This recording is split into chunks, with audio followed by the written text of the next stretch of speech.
ආයුබෝවන් යාළුවනේ. ඉතින් කොහොමද ඔයාලට? ඔයාලා හැමෝම ගොඩාක් ආදරයෙන් සාදරයෙන් පිළිගන්නවා. අදත් ඉතින් ඔන්න මගේ YouTube channel එකට අද මම ටිකක් වෙනස් විදිහේ වීඩියෝ එකක් තමයි ඔයාලට කරන්න යන්නේ. ඒ කියන්නේ ඔයාලා thumbnail එකෙන් දැකලානේ වීඩියෝ එක බලන්න දැන් වීඩියෝ එක ක්ලික් කරේ. ඉතින් ඔයාලා මේ විදිහට දන්නවා මම අද මොනවා ගැනද කතා කරන්න යන්නේ කියලා. මම අද කතා කරන්න යන්නේ යාළුවෝ ගැන. වීඩියෝ එක පටන් ගද්දිම තව පුංචි දෙයක් කියන්න ඕනේ. මේ අපේ වටේ පිටෙන් පුංචි හුලං සද්ද, ඒ වගේම සත්තු කෑ ගහන සද්ද, පුංචි නෙමෙයි හුලං නම් එක දිගට හුලං සද්ද ඇහිලා වීඩියෝ එක ඉවරනකම් ගොඩක් වෙලාවට ඒ වගේම සත්තු කෑ ගහන සද්ද එහෙම තියෙනවා පොඩ්ඩක් ඇහෙන්න පුළුවන්. ගණන් ගන්න එපා. මොකද මේ මට දැන් මම ඉන්නේ බීච් එකට ටිකක් හිටුවේ. ඒ නිසා අපිට ගොඩාක් වෙලාවට හැම වෙලේම ගෙදරින් එළියට බහිද්දී මේ හුලං සද්ද ඇහෙනවා. ඉතින් ඒ සද්ද නැති වෙලාවක් ඇත්තටම මට වීඩියෝ එක කරගන්න මෙහෙම මේ එළිය වැටිලා තියෙන එහෙම සද්ද නැති වෙලාවක් හොයාගන්න ටිකක් අමාරුයි. ඉතින් ඒ නිසා මම හිතුවා වීඩියෝ එක කරනවා කියලා. කොහොම හරි අද මේ දැන් එහෙනම් ඉතින් වැඩි කතා ඕනේ නැහැ. අපි යමු වීඩියෝ එකට. මගේ ජීවිතේ මට හම්බ වෙච්ච යාළුවෝ ගැන කතා කරද්දී යාළුවෝ ප්‍රධාන කොටස් කීපයකට විතර මම හිතන්නේ කඩන්න පුළුවන්. මට ඒක එහෙම කියන්න තේරෙන්නේ නැහැ. මොකද මිනිස්සු විවිධාකාරයිනේ. ඉතින් ඒ මිනිස්සුන්ගේ අපි යාළුවෝ කියලා ආශ්‍රය කරන්නේ. ඉතින් අන්න එහෙම ආශ්‍රය කරනකොට මේ අර විවිධාකාර මිනිස්සු මුණ ගැහෙන නිසා එයාලා එක එක ජාතිය කට්ටිය. මගේ ජීවිතේ මට මුණ ගැහිච්ච අතිශය තාමත් හොඳ යාළුවොත් ඉන්නවා 5-6ක් විතර. ඉතින් ඒ අය නිසා මගේ ජීවිතේ මට නැති වෙන්න ගිය දේවල් ගොඩක් නැති වෙන්න නැතුව නැවතිලා තියෙනවා. මගේ ජීවිතේ මම තනි වෙලා නැහැ කියලා ගොඩක් වෙලාවට මට දැනලා තියෙනවා. ඉතින් ඇත්තටම මගේ ජීවිතේ හැම දෙයකම මාත් එක්කලා ඉන්න මට ගොඩාක් ආදරය කරන සහෝදරියෝ වගේ යාළුවෝ පිරිසකුත් මට ඉන්නවා. ඒ වගේම තමයි අර 14ක් යාළුවෝ පිරිස අතරේ මට ගොඩාක් හම්බ වෙලා තියෙන්නේ හැම වෙලේම වාසියට ප්‍රයෝජනයට විතරක් යාළුකම් පවත්වන යාළුවෝ කොට්ටාසයක්. ඉතින් මේ වගේ අය නිසා මම ගොඩාක් වෙලාවට අපහසුතාවයට පත් වෙලා තියෙනවා. ගොඩාක් වගේ දුකෙහිදලා තියෙනවා. ගොඩාක් වෙලාවල් වල මම තනි වෙලා තියෙනවා. ඒවා ඇත්තටම ඉතින් වචනෙන් කියන්නත් ටිකක් අමාරුයි. කොහොම වුණත් දැන් ඔයාලා බලනවා ඇති එකපාරටම ඇයි මම මේ වගේ වීඩියෝ එකක් කරන්න කියලා. මම අපේ සමාජයේ තුල වර්තමානයේදී එක දිගට සිද්ධි කිහිපයක්ම දැක්කා.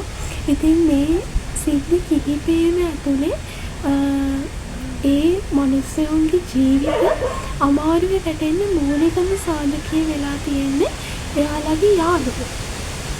එක යාළුවෙක් කරපු යෝජනාවක් ක්‍රියාත්මක කරන්න ගිහිල්ලා ජීවිතේ පවා අවසරයට නැති වෙච්ච හිරගෙදරක තමන්ගේ ජීවිතේ තරුණ කාලේ ලස්සනම කාලේ සීමා වෙච්ච ජීවිත ගොඩාක් අපිට අද සමාජයේ දකින්න ලැබෙනවා.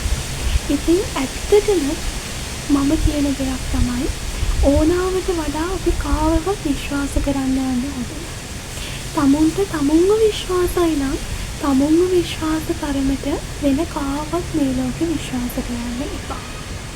තමන්ගේ අම්මා තාත්තා මේ තරමට විශ්වාස කරන්න ඒක වැරද්දක් නැහැ. හැබැයි තමන්ගේ යාළුවෝ කියන කොටස නම් 7-5කට විශ්වාස කරන්න එපා. ඔයා යාළුවොත් එක්කලා ඉන්නේ. ඒක වැරදි නැහැ. ඒක අපි හැමෝටම යාළුවෝනේ ඉස්කෝලේ යද්දී ක්ලාස් යද්දී අපි හැමෝටම යාළුවෝ මුණ ගැහෙනවා. අපි අයත් එක්කලා කතා බහ කරනවා. අපි අයත් එක්කලා තමයි මේ සමාජය තුළ ගැටෙන්නේ. ඉතින් ඒක ඇත්ත. අපිට යාළුවෝ ඕනේ. නමුත් යාළුවෝ දිහා බලලා ඔයාගේ ගමන තීරණය කරන්න එපා. හැම වෙලේම ඔයාගේ තීරණය ඔයා ඉන්න. යාළුවෝ මොනවා කරුවත් ඔයාගේ තීරණය ඔයා වෙනස් කරන්න එපා. ඔයාගේ ජීවිතේට බලපෑමක් වෙනවා නම් ඔයාගේ යාළුවා කියන දේ ඒ දේ ක්‍රියාත්මක කරුවොත් කවදාවත්ම මම නම් කියන්නේ මගේ නම් අදහස ඒ දේ කරන්න යන්න එපා. මොකද ඔයා අමාරුවේ වැටුනහම මම ඉස්සෙල්ලා කිව්වා වගේ ඔයා ගාව කවුරුත් නැහැ. ඔයාගේ ජීවිතේ විනාශ වෙන්න ඉඩ තියෙනවා. ඉතින් ඒ නිසා ඔය යාළුවෝ ඔය මේ පණ දෙන්න වගේ හිටියට ඇත්තටම ඔය යාළුවෝ 100ක් ඉන්නවා නම් ඔයාගේ වටේ ඒකෙන් 5-6 දෙනෙක් ඇත්තටම ඔය රියල්ම ඔයාත් එක්ක ඔය යාළුකම පවත්වනවා ඇති.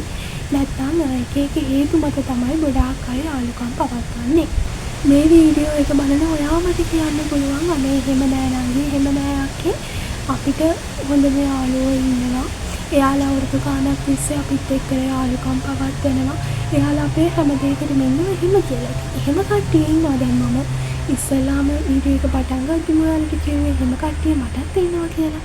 ඉතින් එහෙම අයත් කොහෙත් ඉන්නවා. අපේ වාසියට ප්‍රයෝජන ගන්න කට්ටියත් කොහෙත් ඉන්නවා. ඉතින් මගේ ජීවිතේ නම් මට මම ඉස්සෙල්ලා කිව්වා වගේ වැඩි හරියක් කිසිම කමකට නැති යාළුවෝ තමයි හම්බ වෙලා තියෙන්නේ. මගේ ජීවිතේ තියෙන දෙයක් තමයි මේ මම විශ්වාස කරනවා අපි හැම වෙලේම ගොඩාක් නිහතමානී වෙන්න ඕනේ. අපි අනිත් අයට උදව් කරන්න ඕනේ. අපි තව කෙනෙක්ට පිට වෙන තරමට තමයි අපේ ජීවිතේ අපි අමාරුවේ වැටෙන වාරවල් වලදී අපිට නැගිටින්න මේ ලෝකෙන් මේ විශ්වයෙන් ශක්තිය ලැබෙන්නේ කියලා. ඉතින් ඒ නිසාම මම හැම වෙලේම මගේ යාළුවන්ට ඕනම උදව්වක් ඉල්ලුවොත් මට පුළුවන් දෙයක් නම් අනිවාර්යයෙන්ම මම ඒක කරනවා. ඉතින් ඒක එහෙම මම කරනත් මම එච්චර හොඳ සිතුවිල්ලකින් එයාලට උදව් කරනත් සමහරක් කට්ටිය හිතාගෙන ඉන්නවා මම හරිම මෝඩයි. මම අර එක වචනයක් දෙකක් කිව්වහම මේ ඉක්මනට නැමෙනවා. ඉක්මනට මාව අඳ ගන්න පුළුවන්. ඒ නිසා තමයි මම අර යාලා ඒ කියන දේවල් වලට මම උදව් කරන්නේ. එහෙම කියලා. ඇත්තටම ඉතින් මම එහෙම කෙනෙක් නෙමෙයි. මම එක දෙයක් කරන්න කලින් මගේ ජීවිතේ 10-15 ගමනක් හිතන කෙනෙක්. ඉතින් ඒ වගේ කෙනෙක් වෙච්ච මට ඇත්තටම ඉතින් මගේ සමහරක් යාළුවෝ වරද්දන්න හැදුවට යාළට එහෙම වරද්දන්න ලේසි වුණේ නැහැ. සහ යාළට මගේ ජීවිතේ මට වරද්දන්න බැරුව. නමුත් සමහරක් තැන් තියෙනවා අදටත් හරිම දුක හිතෙන තැන් ඒ වගේ දවස් ආවේ නැත්තම් හොඳයි කියලා හිතන තැන යාළුවොත් එක්කලා මම හිතපු මේ අවුරුදු ගාන බලනකොට එහෙම දවස් ගොඩාක් ගෙවිලා තියෙනවා මේ අවුරුදු 19 ඇතුලේ මගේ ජීවිතේ. ඉතින් ඇත්තටම මම නම් ආය ඒ දේවල් මතක් කර මගේ මේ ජීවිතේ ගෙවෙන වටිනා කාලේ එවෙනුවෙන් නිදංගු කරන්න චුට්ටක්වත් කැමති නැහැ. මොකද තමන්ගේ ජීවිතේ මේ ලෝකේ ඉන්න හැම කෙනෙක්ටම වඩා තමන්ට වැදගත් වෙන්න ඕන. තමන්ට වැදගත් වෙන තරමට තමයි මම හිතන්නේ තමන්ට දිනන්න ඕනේ. මේ ලෝක 100ක් ඉස්සරහ 1000ක් ඉස්සරහ නෙමෙයි මේ ලෝකෙ ඉස්සරහ ඔයා ලැජ්ජුණා. ඔයාට හැම වෙලේම තියෙනවා ඔයා ගැන ප්‍රේතිනීලකේ මට ආදරේ මට මාව වටිනවා කියන සිතුවිල්ලක් එක්කලා ඔයා හැම වෙලේම ජීවිතේ ඉදිරියට ගමන් කරන්න බලන්න. ඒ නිසා බොරුවට යාළුවෝ ගැන හිත මගේ යාළුවා මෙහෙම කිව්වා මට මගේ යාළුවා එහෙම කිව්වා මට ඒ නිසා මම ඇත්තටම මම අසමත් කෙනෙක්ද මට මේ දේවල් ඇත්තටම කරගන්න බැරි වෙයිද අන්න ඒ වගේ හිත ඔයා බොරුවට ඔයාගේ කාර්ය නිදම්ම කරන්න එපා. ඇත්තටම ඒක අපරාධයි. මේ ජීවිතේ ගෙවෙන හැම මිනිත්තුවක් හැම විනාඩියක් හැම පැයක්ම ඔයාට ගොඩාක් වැදගත් වෙනවා. මේ එක මිනිත්තුව විනාඩිය පැය ගෙවෙන්නේ ඔයාගේ වටිනා ජීවිතේ. අපි මේ ලෝකෙට ආවේ හැමදාම ජීවත් වෙන්න නෙමෙයි. අපි මේ ලෝකෙට ගෙනාවු ආයුෂ ඒ කාලයක් වාගේ ඉවර වෙද්දී අපි මේ ලෝකෙන් නියදෙනවා. ඉතින් එතකොට අපි මේ ලෝකෙට එක මතකයක් විතරයි. හැබැයි අපේ ජීවිත කාලය තුළ ඒ පුංචි කාලය ඇතුලේ අපි ආස කරන දේවල්, අපි ආදරය කරන දේවල් අපිට කිට්ටු කරගන්න අපි මහන්සි වෙනවා. ඉතින් ඒ මහන්සි වෙන්න තියෙන්නේ අපිට බොහොම සීමිත කාලයක්. ඉතින් ඔන්න ඔය සීමිත කාලෙිනුත් තමයි ඔයා මේ එක අනවශ්‍ය සිතුවිලි ගැන හිත කාලය වැය කරන්නේ. මේ මම ගත්තොත් ඇත්තටම මට පාසල් ජීවිතේ ගත්තොත් අවුරුදු 7ක් විතර යනකම් ඒ කියන්නේ 7 වසරේට වගේ යනකම් මාත් එක්කලා හිටියේ ඒ යාළුවෝ. ඒ යාළුවෝ තන්නේ කරන මං අර ඉස්සෙල්ලා කිව්වා වගේ වාසියට ප්‍රයෝජනයට මාත් එක්කලා හිටපු යාළුවෙක්. ඒක මම බොහොම නිසැකවම කියනවා ඒ යාළුවා සමහරක් විට මේ බ්ලොග් එක බලලා මට කමෙන්ට් කරයි ඇයි ඔයා මට මෙහෙම කියන්නේ ඇයි ඔයාට මම මොනවද කියන්නේ කියලා. ඉතින් කරපුවා එයා දන්නවා. ඒවා මම අමුතුවෙන් ඉතින් එයාට කියලා දෙන්න අවශ්‍ය නැහැ. ඒ යාළුවෙක් නෙමෙයි යාළුවෝ දෙතුන් දෙනෙක් හිටියා. ඉතින් ඒ යාළුවෝ දෙතුන් දෙනාගෙන් එක යාළුවෙක් මේ ළඟදී මට බොහොම තාමත් විශාල ලෙස ලොකු බොරුවක් කෙරුවා. එයා මේ විවාහ වෙනවා එයාගේ බ්‍රයිඩ් ටු බී එකක් තියෙනවා එහෙමයි කියලා බ්‍රයිඩ් ටු බී එකට මාව රවට්ටගෙන එයා මගෙන් කේක් එකකුත් හදාගත්තා. ඉතින් එයා ඒක කිව්වට පස්සේ නම් මම සෑහෙන එයාට මේ තරහ ගියා.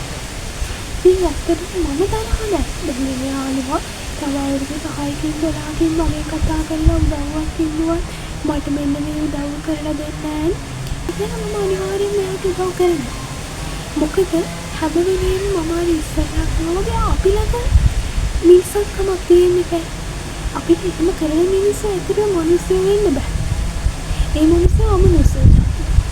නමුත් අපි ගාව මිනිස්සුකමක් තියෙනවා. අන්න ඔය ටික කියන්න තමයි ඇත්තටම මට මේ බ්ලොග් එක කරන්න අවශ්‍ය වෙලා තිබුණේ. මොකද තමන්ගේ යාළුවා තරහ වුණා, තමන්ගේ ළඟම ඉන්න සමීපතමයෙක් තරහ වුණා කියලා ගොඩාක් වෙලාවට ඒ ගැන පසුතැවිල්ලෙන් කල්පනා කර කර තමන්ගේ වැඩ අවුල් කරගන්න කට්ටිය මට මගේ ජීවිතේ හම්බ වෙලා තියෙනවා. මම එහෙම කට්ටිය දැකලා තියෙනවා. ඇත්තටම මමත් එහෙම ටිකක් අවුල් ගන්න කෙනෙක්. එහෙම අපි අවුල් ගන්නවා කියලා එයා දැනගත්තාම සමහරක් වෙලාවට එයාට අපේ ජීවිතේ කඩාකප්පල් කරන්න අවශ්‍ය නම් ඒ අය ඇත්තටම හිතාමතාම අපිව අවුල් කරන්න බලනවා. ඒක තමයි ඇත්ත. හැබැයි අපි මේ දේවල් වලට අවුල් වෙන්නේ නැහැ කියලා එයාලා දැනගත්තොත් එයාලා කවදාවත් අපිට ඒ වගේ එහෙම කරන්න බලන්නේ නැහැ. සමහරක් විස්තරාදී වශයෙන් ඉන්න යාළුවෝ ප්‍රමාණය අඩු වෙන්න පුළුවන්. නමුත් මම නම් කියන්නේ මේ අපේ ජීවිතේ ඇත්තටම ලං වෙන අපිව තේරුම් ගන්න අපිට යාළුවෙක් විදිහට හොඳ බැඳීමක් හදාගන්න පුළුවන් යාළුවෙක් හම්බ වෙන්නේ නැත්නම් අපි යාළුවෝ කියන කට්ටිය ආශ්‍රය නොකර හිටියට කමක් නැහැ. කිසි දෙයක් වෙන්නේ නැහැ අපි යාළුවෝ ආශ්‍රය නොකර හිටියොත්. නමුත් අපේ ජීවිතේ හැම වෙලේම අර මේ අපිව නරකටම ඇදලා දාන්න හදන යාළුවන්ව අපි ආශ්‍රය කරනවා නම් විතර ලොකු ගැටලුවක් තියෙනවා. මොකද අපේ ජීවිතේ අපි ආස කරන අපි ආදරය කරන හැම දෙයක්ම අපෙන් ඈත් කරන්න එක මිනිත්තුවකින් එක විනාඩියකින් මේ යාළුවන්ට පුළුවන්. ඔයාලා හිතනවාද කොහොමද කියලා? ඒ කොහොමද කියන්න නම් මට ඒක වචනෙන් කියන්න තේරෙන්නේ නැහැ ඔයාලට. හැබැයි ඇත්තටම අපිව නැති බංගස්ථාන කරලා දාන්න අපිව කඩාකප්පල් කරන්න අපි වටේ ඉන්න මිනිස්සුන්ට පුළුවන්. අපි දුරින් ඉන්න මිනිස්සුන්ට වඩා අපි ළඟින් ඉන්න අපිට ළඟ වෙලා ඉන්න මිනිස්සු තමයි අපිට එහෙම කරන්නේ. මගේ ජීවිතේ මම ගොඩාක් ඒ වගේ දේවල් වලට මුහුණ දීලා තියෙනවා. ඒ නිසා මම බොහොම විශ්වාසයෙන් යුතුව බොහොම අත්දැකීමෙන් මම මේ ඔයාලට මේ දේවල් කියන්නේ. ඒ වගේම තමයි තව දෙයක් කියන්න ඕනේ. මම දකින තවත් දෙයක් තමයි දැන් මේ අපි ආශ්‍රය කරන යාළුවෝ හිතමතර අතරේ මේ එයාලා හැම වෙලේම බලන්නේ එයාලගේ ආධිපත්‍යය මේ සමාජයේ මුල්ලේ පතුරගෙන එයාලට වඩා යටපත් කරගෙන හැම මිනිස්සුම ටිකක් එයාලට වඩා උඩින් යම් කිසි කෙනෙක් නැගිටී කියලා හිතුනොත් අන්න එදාට ඒ මිනිස්සයාට ඇනේ ගාලා නවත්තන්න තමයි මේ ලෝකෙ ගොඩාක් මිනිස්සු බලාගෙන ඉන්නේ. ඒ නිසා මම ඔයාලට කියන දෙයක් තමයි මොකද විශ්වාසයෙන් කියන්නේ. මොකද මම ඒ වගේ අත්දැකීමකට මුහුණ දීලා තියෙනවා. මගේ අත්දැකීමෙන්ම තමයි මම මේ දේවල් කියන්නේ සහ මේ වීඩියෝ එක නම් කරන්නේ 100%ක්ම ඔයාලා ඒ මගේ මිනිස්සුන්ව අදගත්තාම ඒ අයත් එක්කලා ගනුදෙනු කරද්දී ඔයාලා බොහොම ප්‍රවේශමෙන් ගනුදෙනු කරනවා. එහෙම ප්‍රවේශමෙන් ගනුදෙනු කරේ නැත්තම් ඔයාලා එක වචනයක් මේක පුංචි වචනයක් එක වචනයක් ඔයාගේ මුළු ජීවිතේම